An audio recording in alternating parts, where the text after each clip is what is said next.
तो दोस्तों, चलिए आ जाइए सभी लोग, अपने सेशन को स्टार्ट करते हैं। तो हम लोग स्टार्ट कर रहे हैं क्लास 8 साइंस का। हम लोगों ने चैप्टर 11 फोर्स एंड प्रेशर को स्टार्ट किया था। तो हम लोगों ने ये सब देख लिया था। ग्रेविटेशनल फोर्स, इलेक्ट्रोस्टैटिक फोर्स को हम लोगों ने देख लिया था। तो चलिए, force exerted by liquid and gas, यहाँ से हम लोग स्टार्ट करेंगे। तो चलिए साथियों, शुरू करने से पहले आप लोगों से एक रिक्वेस्ट है कि जितने भी नए लोग हैं वीडियो को देख रहे हैं, सब्सक्राइब कर ले हमारे चैनल को। सभी लोग लाइक कर दे, सेशन को शेयर कर दे और बेल आइकन को भी दबा दे सब्सक्राइब करने के बाद, ताकि आने वाले वीडियो की नोटिफिकेशन आप तक पहुंच सके। तो चलिए, pressure exerted by liquid and gas, यहाँ से हमें स्टार्ट करना है। तो क्या होता है pressure exerted by liquid and gases में? हम लोग एक्टिविटी 11.8 देखते हैं। तो इसको देखते हैं क्या कह रहा है। तो कह रहा है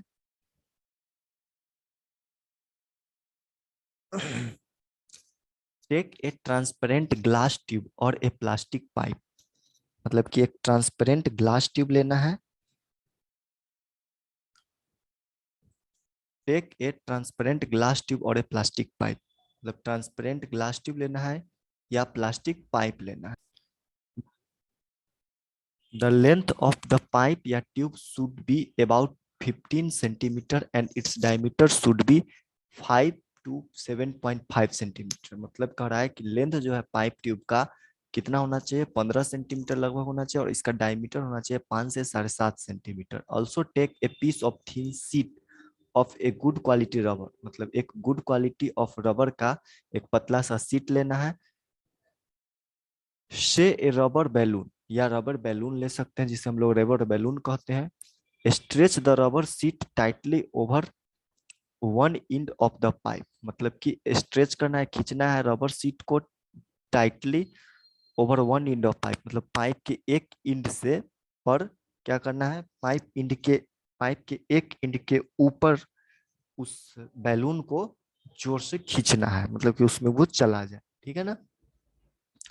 उसका hold the pipe at the middle, मतलब पाइप को पकड़ के रखना है मिडल में, keeping it in A vertical position, और इसे वर्टिकल पोजीशन में रखना है इस पाइप को। Ask one of your friend to pour some water in the pipe, और अपने दोस्त से कहना है कि कुछ वाटर रखे, पानी रखे, पोर करे किसमें, तो पाइप में। Does the rubber seat bulge out, मतलब क्या कर रहा है कि अब क्या हो रहा है कि पाइप का जो है सीट जो है वह बाहर की ओर बल्ज आउट, मतलब कि फूलना जिसको बोलते हैं ना, वही फूल रहा है। ठीक है ना। तो बल्ज आउट हो रहा है कि नहीं, इसको आप लोग देखिए। Note also the height of water column in the pipe. अब नोट करना है आपको, क्या नोट करना है, height of water column in the pipe, मतलब पाइप का। Note also the height of water column in the pipe, मतलब पाइप में वाटर का कॉलन का हाइट जो है उसको नोट करना है।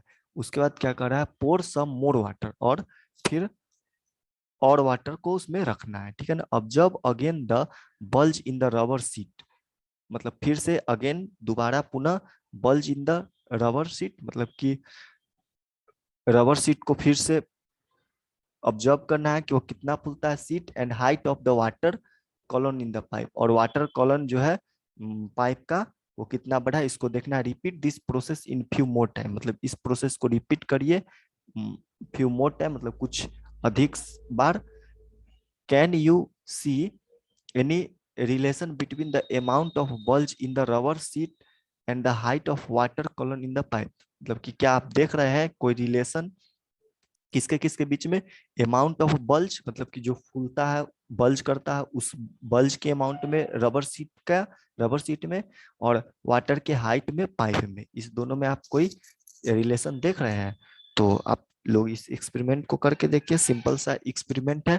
तो यहाँ क्या करा, यही है 11.1 पर pressure exerted by water at the bottom of the container depend on the height of its column. मतलब प्रेशर जो है एग्जर्टेड किया जाता है किसके द्वारा, वाटर के द्वारा, eight the bottom of container, container के बॉटम पर। ये डिपेंड करता है किसमें, हाइट ऑफ द कॉलम पे, ठीक है ना। तो ये सिंपल सा एक्सपेरिमेंट है, इसे आप लोग करके देखेंगे। एक्टिविटी 11.9 क्या कह रहा है, एक्टिविटी 11.9 कह रहा है आपका, एक्टिविटी 11.1 चलिए हम लोग अब देखते हैं क्या कर रहा है। टेक ए प्लास्टिक बोतल, मतलब एक प्लास्टिक का बोतल लेना है। You can take a discarded water और सॉफ्ट ड्रिंक, मतलब खराब बोतल कोई ले सकते हैं, सॉफ्ट ड्रिंक का जो पिया हुआ बोतल है, सॉफ्ट ड्रिंक बोतल ले सकते हैं, मतलब सॉफ्ट ड्रिंक वाला बोतल जो हम लोग पी करके फेंक देते हैं।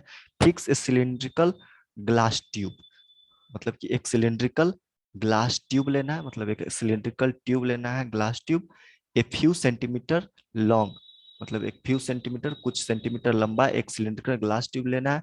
Near it at the bottom shown in figure 11.15, मतलब कि फिक्स करना है उस बोतल में एक ग्लास ट्यूब कुछ सेंटीमीटर लंबा हो, जैसा कि फिगर 11.15 में दिखाया गया है। ये देखिए 11.15 हमारा फिगर ये है, इस तरह से हमको सिलिंड्रिकल ग्लास ट्यूब फिक्स कर देना है इस तरह से, ठीक है ना।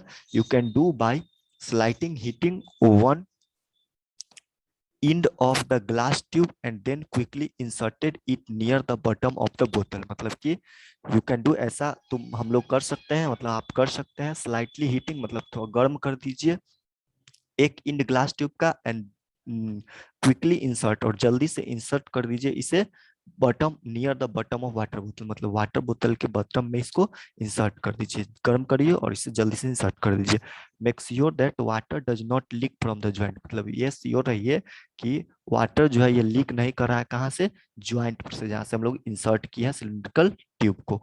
उसके बाद क्या करना है, इफ देयर एनी लीकेज, अगर कोई लीक हो रहा है वहां पर, तो seal it with molten wax, मतलब मोमबत्ती जिसको हम बोलते हैं, उससे इसको सील कर दीजिए। Cover the mouth of glass tube with a thin rubber sheet as you do in activity 11.8, जैसे कि अब क्या करना है, कवर कर देना है ग्लास के ट्यूब को, किससे, रबर सीट से, जैसे गुब्बारे से, जैसा कि अब एक्टिविटी 11.8 में हम लोगों ने देखा था, उसी तरह गुब्बारे से इसके ग्लास ट्यूब का जो मेरा इंड है उसको सील कर उस पे लगा देना है, ठीक है, कवर कर देना है।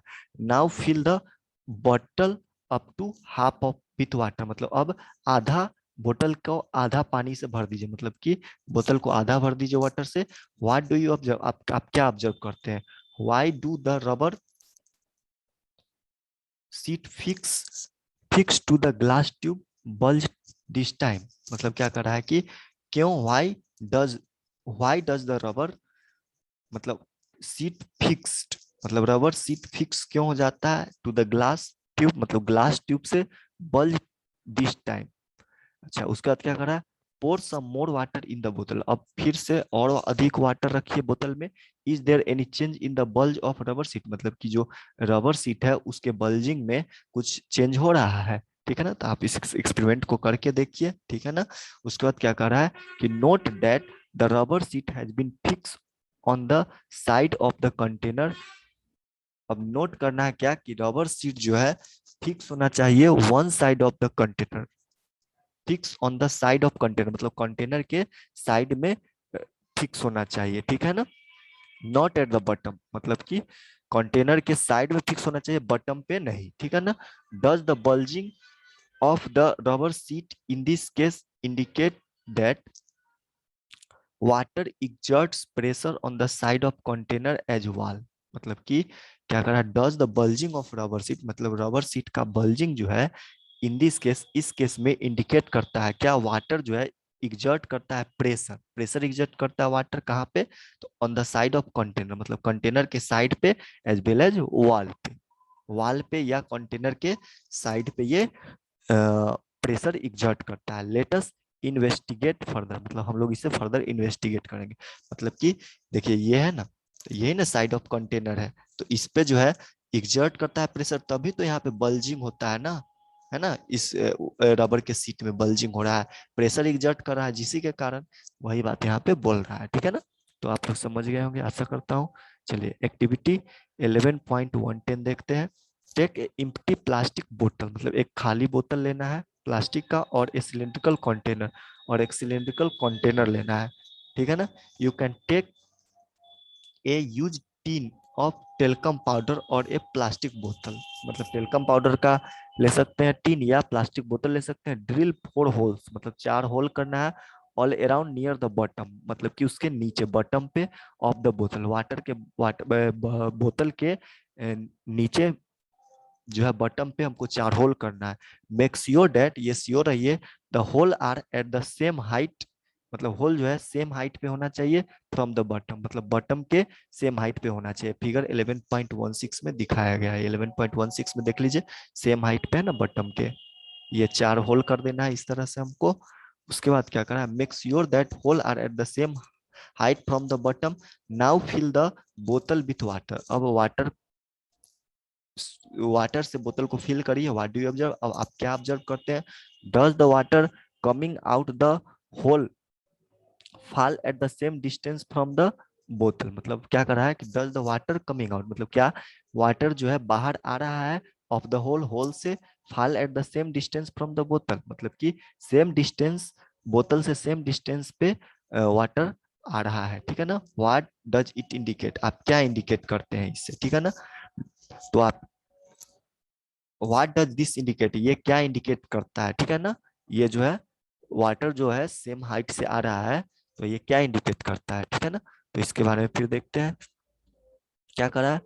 Can you now say that liquid exert pressure on wall of the container, मतलब अब क्या तुम कह सकते हो कि लिक्विड जो है एग्जर्ट करता है प्रेशर कहाँ पे, वॉल ऑफ कंटेनर पे, ठीक है ना। Do gases also exert pressure, क्या गैस भी प्रेशर एग्जर्ट करता है।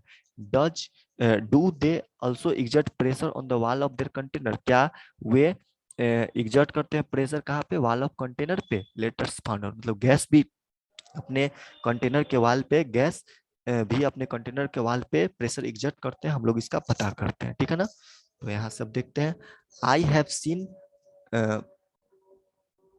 fountains of water coming out of the leaking joint or hole in the pipe supplying water.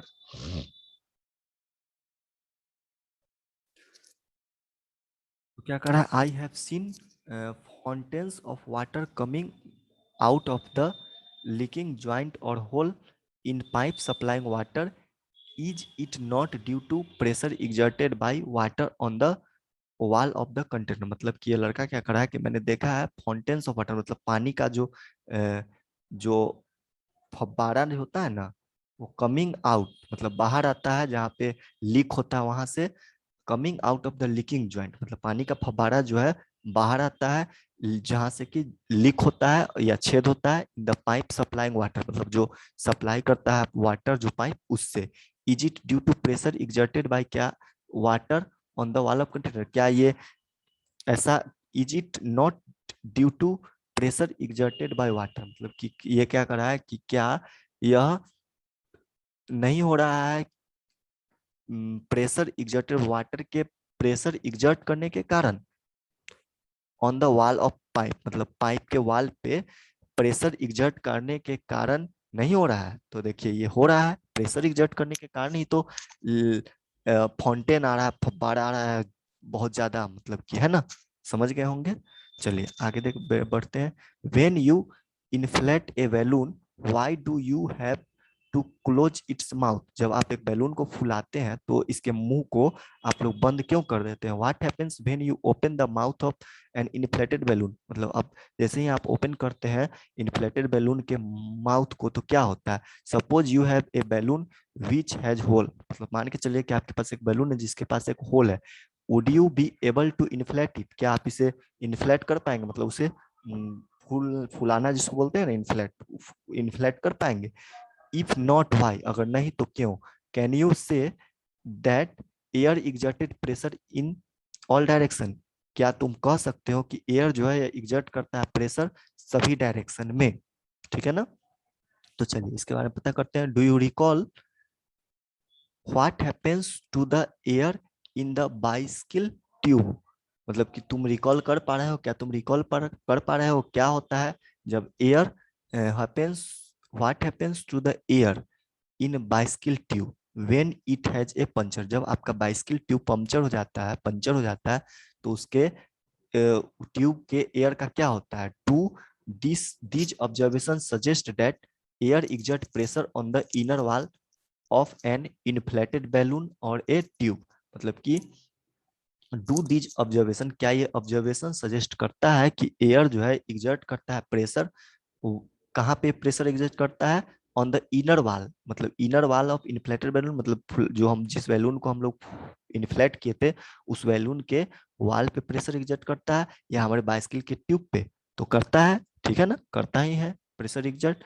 So we find that, इसीलिए हम लोग हमें पता लगा कि गैसेस टू एग्जर्ट प्रेशर, मतलब गैस भी एग्जर्ट करता है pressure on the wall of their container, मतलब गैस भी अपने कंटेनर के वॉल पे प्रेशर एग्जर्ट करता है, ठीक है ना।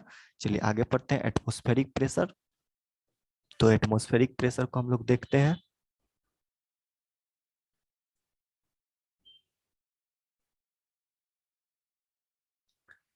तो एटमॉस्फेरिक प्रेशर को शुरू करते हैं। You know that there is air all around us, तुम जानते हो कि हमारे चारों तरफ एयर है। This envelope of air is also known as the atmosphere, मतलब ये जो हमारे चारों तरफ इनवेलप बना हुआ है एयर का, इसको हम लोग एटमोस्फेयर कहते हैं, ठीक है ना। The atmospheric air exert up to many kilometre, atmospheric air जो है एक्सटेंड है, कहाँ तक फैला हुआ है, many kilometre, up to many kilometre, मतलब बहुत अनेकों kilometre above the surface of earth, मतलब अर्थ के सरफेस के ऊपर अनेकों किलोमीटर तक यह एयर एक्सटेंड है, फैला हुआ है, ठीक है ना। The pressure exerted by this air is known as atmospheric pressure, मतलब जो प्रेशर जो है एक्सर्ट किसके द्वारा होता है, एयर के द्वारा होता है, इसी को हम लोग एटमॉस्फेरिक प्रेशर कहते हैं। We know that pressure is force per unit area, हम लोग जानते हैं कि प्रेशर जो होता है या फोर्स पर यूनिट एरिया होता है, जानते हैं ना। प्रेशर इज इक्वल टू होता है P is equal to force per unit upon area, ठीक है ना, पर यूनिट एरिया। तो इसको तो हम लोग ऊपर पढ़ा था पहले इसके पिछले लेक्चर में। We know that pressure is force per unit area if we imagine, अगर हम लोग मान के चलते हैं a unit area and a very long cylinder standing on it filled with air, मतलब वी इफ वी इमेजिन, अगर हम लोग इमेजिन करते हैं ए यूनिट एरिया, एक unit area and a very long cylinder, और एक लंबा सिलेंडर स्टैंडिंग ऑन, मतलब खड़ा है, इट फिल्ड विथ एयर, और इसे एयर से भरा जाना है, ठीक है ना। Then the weight of air in the cylinder is the atmospheric pressure, उस समय क्या होगा, सिलेंडर का जो वेट होगा वह एटमॉस्फेरिक प्रेशर होगा। से 11.17 में देखिए, 11.17 में यही ना कह रहा है, यही तो है हमारा, यहाँ पे कह रहा है कि इफ वी इमेजिन, अगर हम लोग इमेजिन करते हैं ए यूनिट एरिया, एक यूनिट एरिया को and a very long cylinder standing on it, unit area को, यूनिट एरिया यहाँ पे है, और इस पे क्या करता है, एक सिलेंडर को इमेजिन करते हैं कि स्टैंडिंग है यूनिट एरिया पे विथ एयर, एयर के साथ। Then the weight of air, तब जो एयर का वेट है इन दिस सिलेंडर, इस सिलेंडर में, वही एटमॉस्फेरिक प्रेशर, मतलब एयर का जो वेट है इस सिलेंडर में वही एटमॉस्फेरिक प्रेशर है, ठीक है, समझ गए होंगे आप लोग। बट हाउ लार्ज और small is the atmospheric pressure, मतलब लेकिन कितना लंबा और छोटा होता है एटमॉस्फेरिक प्रेशर, इसको पता करते हैं। Let us get an idea about its magnitude, अब हम पता करते हैं कि इसका मैग्नीट्यूड कितना होता है, ठीक है ना। इसके मैग्नीट्यूड के बारे में हम लोग पता करते हैं। तो यही है, atmospheric pressure is the weight of air, atmospheric pressure जो है एयर का वेट है in a column of unit area, मतलब एक यूनिट एरिया के कॉलन में, ठीक है। चलिए, तो हम लोग अभी पता करना क्या है कि हम लोग को करना है कि मैग्नीट्यूड के बारे में, ठीक है ना। तो चलिए देखते हैं। Take a good quality of rubber sucker, मतलब कि रबर सकर का एक अच्छा सा क्वालिटी वाला रबर सकर लेना है, ठीक है ना। It look like a small rubber cup, मतलब यह दिखेगा किस तरह से, स्मॉल रबर कप के तरह से, फिगर 11.18 में देख लीजिए, यही है हमारा रबर सकर, रबर कप के तरह दिखता है। Press it hard on a smooth plane surface, मतलब कि एक स्मूथ प्लेन सरफेस पर इसे प्रेस करना है, दबाना है जोर से, ठीक है ना। Does it stick to the surface, क्या यह सरफेस पे चिपक जाता है, स्टिक कर जाता है? Now try to pull it, अब इसे खींचने की कोशिश करते हैं ऑफ द सरफेस, मतलब सरफेस से इसे अब खींचने की कोशिश करते हैं। कैन यू डू इट, क्या तुम ऐसा कर पाते हो, कर सकते हो? तो आप लोग इस एक्सपेरिमेंट को करके देखिए। एक एयर सकर को ले लीजिए, उसको प्रेस करिए प्लेन सरफेस पे जोर से, अब उसको खींचने की कोशिश करिए। When you press the sucker, जब तुम सकर को प्रेस करते हो, must of the air between its cup and the surface escape out, मतलब क्या करा है कि अधिकांश जो एयर है किसके किसके बीच में, कप के बीच में और सरफेस के बीच में, वह स्कैप कर जाता है, बाहर निकल जाता है। The sucker stick to the surface, अब सकर जो है वह सरफेस से चिपक जाता है, because the pressure of atmosphere acts on it, क्योंकि एटमोस्फेयर का जो प्रेशर है उस पर लग जाता है, ठीक है ना। To pull the sucker off the surface, मतलब अब सरफेस से खींचने पर सकर को the applied force should be large, मतलब अप्लाइड फोर्स बड़ा होना चाहिए, enough to overcome the atmospheric pressure, मतलब ओवर एटमोस्फेरिक प्रेशर से ज्यादा फोर्स लगाएंगे तभी तो वो खिंचा पाएगा ना, उसको एटमोस्फेरिक प्रेशर को कम करने के लिए, ठीक है ना। This activity might give you idea,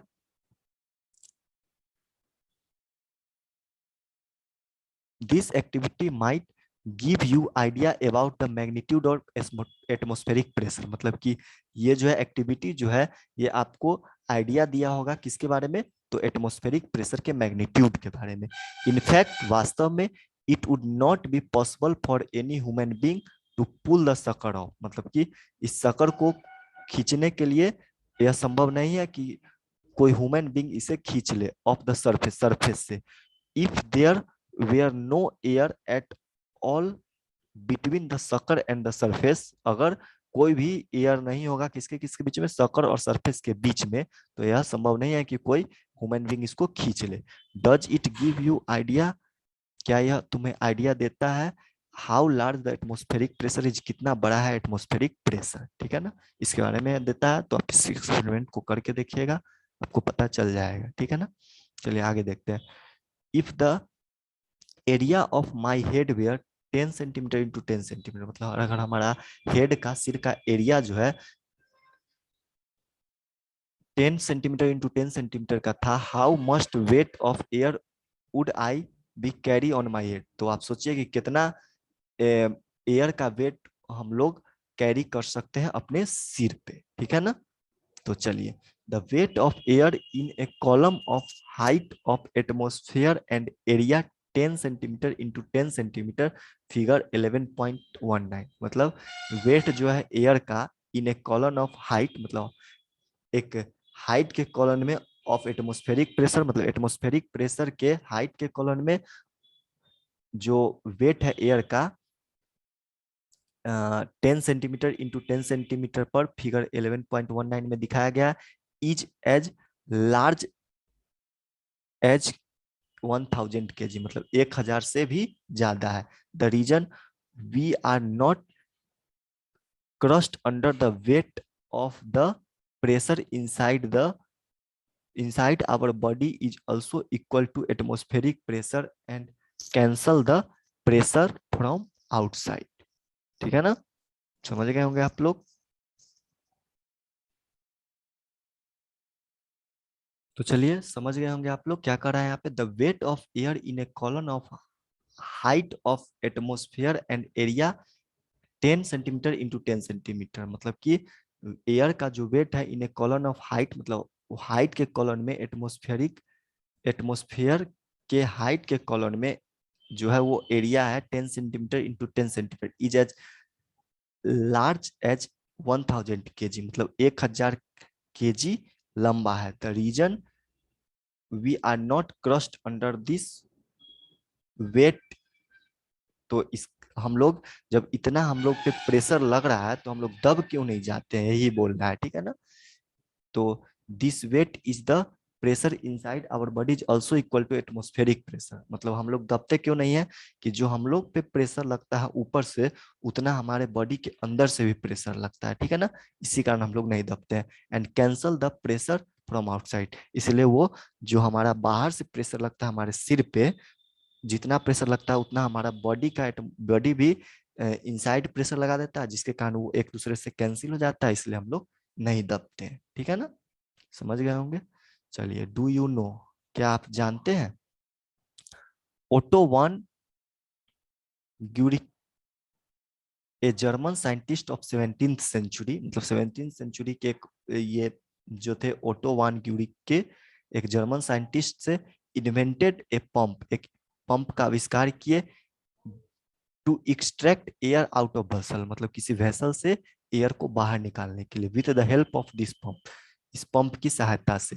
he demonstrated dramatically the force of the air vessel, मतलब कि उन्होंने क्या किया, डेमोन्स्ट्रेट किया dramatically the force of air vessel. He joined two metallic hemispheres of 51 centimeter diameter each and pumped air out of them, मतलब वो join किए दो मेटेलिक हेमीस्फीयर को, 51 सेंटीमीटर 51 सेंटीमीटर डायमीटर जिसका था, और ज्वाइंट कर दिए दो मेटेलिक हेमीस्फीयर को एक दूसरे से, and pumped air out of them, और उससे बाहर निकाल दिए एयर को। देन ही इम्प्लॉयड 8 हॉर्स, तब वो क्या किए कि 8 घोड़े को इम्प्लॉयड किए, एक दूसरे से जोड़ दिए, on each hemisphere to pull them apart, उसके बाद 8 घोड़े से उसे खिंचाने के लिए उसको वो किए। फिगर 11.20 में आप देख सकते हैं। So great is the force of air vessel that hemisphere could not be pulled apart, मतलब इतना खींचने के बावजूद भी 8 घोड़े से, मतलब 8 हॉर्स से खींचने के बावजूद भी इसमें से एयर जो है वेसल से निकाल दिया गया इस हेमीस्फीयर से, तो ये नहीं खींचा पाए। सोचिए आप लोग। ठीक है ना, तो चलिए, अब हमारा ये चैप्टर लगता है खत्म हो गया है। तो अगले अध्याय में, अगले लेक्चर में हम लोग इसके क्वेश्चन को जल्दी जल्दी देख लेंगे, फिर हम लोग नेक्स्ट चैप्टर की तरफ बढ़ेंगे। तो चलिए दोस्तों, आशा करता हूँ आप लोग को मेरा वीडियो अच्छा लगा होगा। अगर वीडियो अच्छा लगा होगा तो हमारे चैनल को सब्सक्राइब कर दे, वीडियो को लाइक कर दे, बेल आइकन को दबा दे, ताकि आने वाले वीडियो की नोटिफिकेशन आप तक पहुंच जाए। और अपने मेरे वीडियो को आप लोग अपने दोस्तों के साथ ग्रुप में शेयर भी करें। Thank you very much.